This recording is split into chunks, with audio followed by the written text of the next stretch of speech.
मैं हूं आपके साथ आकांक्षा। बिहार में इस साल होने वाले विधानसभा चुनाव की तैयारियां जोरों शोरों से चल रही हैं। हर दल और गठबंधन की यही कोशिश है कि उनका पिछला रिकॉर्ड ब्रेक हो जाए। महागठबंधन में शामिल आरजेडी नेता तेजस्वी यादव ने पिछली कमी की भरपाई के लिए इस बार एड़ी चोटी एक कर दी है। बता दें कि पिछली बार के चुनाव में लगभग दर्जन भर सीटों की कमी से तेजस्वी यादव सीएम बनने से चूक गए थे, जिससे इस बार वो चूकना नहीं चाहते हैं। वो लगातार बैठकें कर रहे हैं, अपने लोगों को चुस्ती लाने के लिए हड़का रहे हैं और बिहार की यात्रा कर रहे हैं। साथ ही उनके पिता और आरजेडी सुप्रीमो लालू प्रसाद यादव भी इस बार का मौका गंवाना नहीं चाहते हैं। उन्होंने बीमार होने के बावजूद चुनाव प्रचार में शामिल होने की मुनादी कर दी है।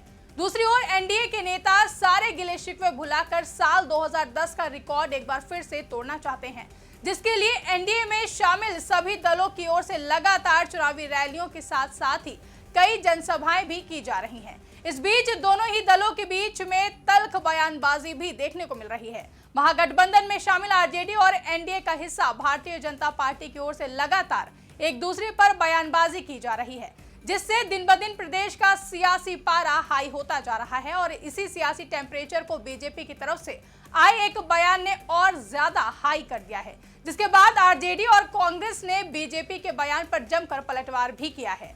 बता दें कि बिहार में इस साल के आखिरी तक प्रदेश की सभी 243 विधानसभा सीटों पर चुनाव होने हैं, जिसके चलते सत्ता पक्ष और विपक्ष की तरफ से कमर कसते हुए अपनी अपनी पार्टी की रणनीति के तहत इस चुनावी रण में उतरते हुए एक दूसरे को चित करने का काम किया जा रहा है। साथ ही जनता के बीच पहुंचने के लिए अभी से ही लगातार चुनावी रैलियां और यात्राएं की जा रही हैं। एक और जहां मुख्यमंत्री नीतीश कुमार की तरफ से प्रगति यात्रा की जा रही है।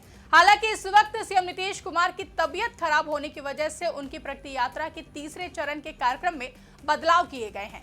बिहार कैबिनेट विभाग की ओर से जारी सूचना के मुताबिक अब मुख्यमंत्री नीतीश कुमार 27 जनवरी की जगह सोमवार यानी कि 28 जनवरी को पूर्णिया जाएंगे। वहीं 29 जनवरी को मुख्यमंत्री नीतीश कटिहार में प्रगति यात्रा कर रहे होंगे।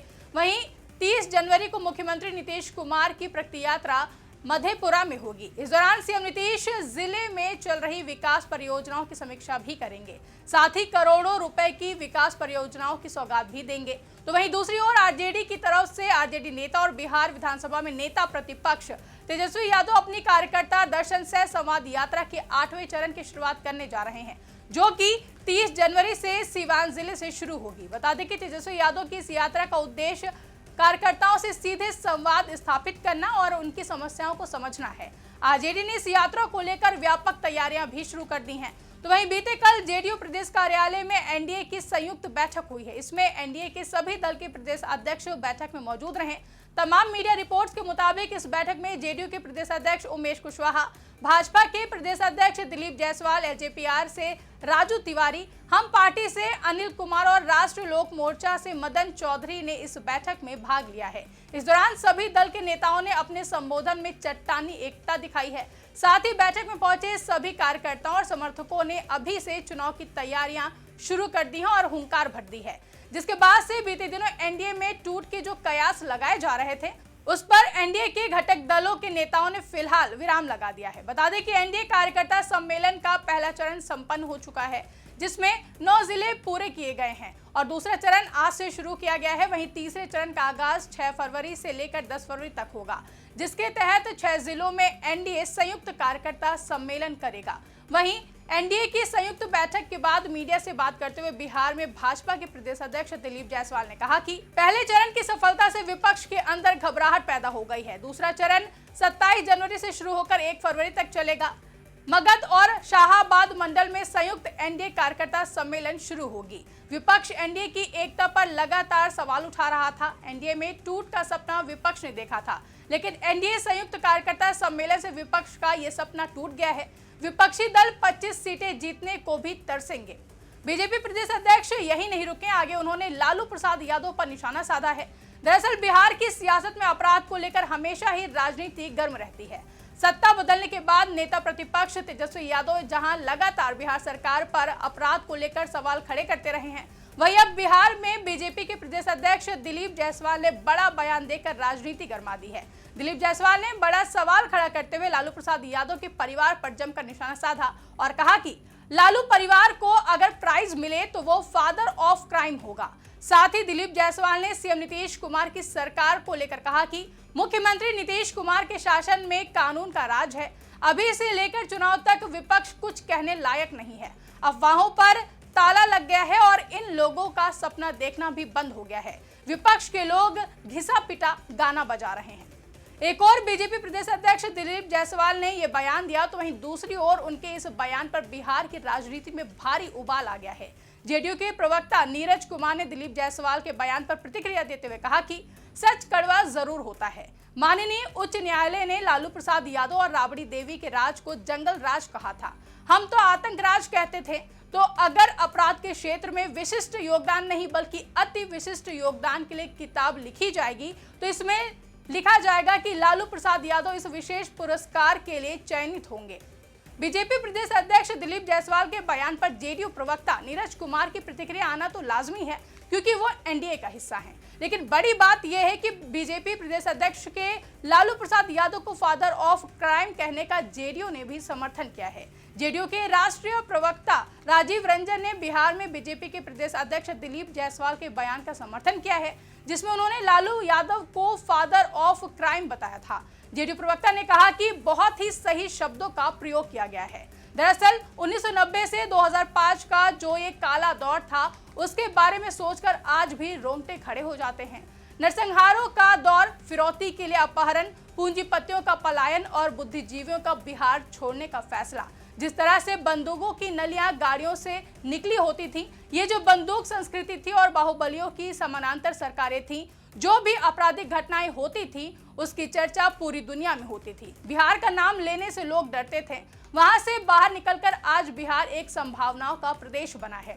इसका पूरा श्रेय मुख्यमंत्री नीतीश कुमार जी को जाता है, जिन्होंने बदलाव व्यवस्था को पटरी पर लाया है। जो जनता की अपेक्षाएं थीं उनको उन्होंने पूरा करने का काम किया है और उनकी कसौटी पर वो खरे उतरे हैं। भले ही जेडीयू के राष्ट्रीय प्रवक्ता राजीव रंजन ने बिहार में बीजेपी के प्रदेश अध्यक्ष दिलीप जायसवाल के बयान का समर्थन किया है, लेकिन बीजेपी के प्रदेश अध्यक्ष दिलीप जायसवाल की तरफ से लालू प्रसाद यादव को फादर ऑफ क्राइम बताने के बाद आरजेडी आक्रामक हो गई है, जिसके बाद आरजेडी प्रवक्ता शक्ति सिंह यादव ने पलटवार करते हुए बीजेपी को ग्रैंड फादर ऑफ क्राइम बता दिया है। आरजेडी प्रवक्ता ने कहा कि क्राइम के ग्रैंड फादर तो भाजपा के शीर्ष नेतृत्व ही हैं। ये बात तो दिलीप जायसवाल को मालूम ही होगी, क्योंकि गुजरात में जो क्रूरतापूर्ण हुआ वो रोंगटे खड़ा कर देता है, मालेगांव में जो हुआ वो रोंगटे खड़ा कर देता है। तो ग्रैंड फादर तो आप ही के यहाँ हैं। अगर पुरस्कार मिलना होगा तो इन लोगों को मिलेगा। तो वहीं कांग्रेस प्रवक्ता राजेश राठौर ने दिलीप जायसवाल पर पलटवार करते हुए कहा कि दिलीप जायसवाल जी का अपने बारे में क्या ख्याल है। सबको पता है कि दिलीप जायसवाल जिस मेडिकल कॉलेज के मालिक आज बने हुए हैं वो मेडिकल कॉलेज उनको कैसे मिला, बेईमानी, चोरी, क्रिमिनल गिरी या दादागिरी से मिला। आगे कांग्रेस प्रवक्ता ने सवाल पूछते हुए कहा कि दिलीप जायसवाल जी 20 साल से आपकी पार्टी बिहार में सत्ता में है और हर दिन पटना जैसे शहरों में हत्या होती है, इसका जिम्मेदार कौन है, बीजेपी या नीतीश कुमार?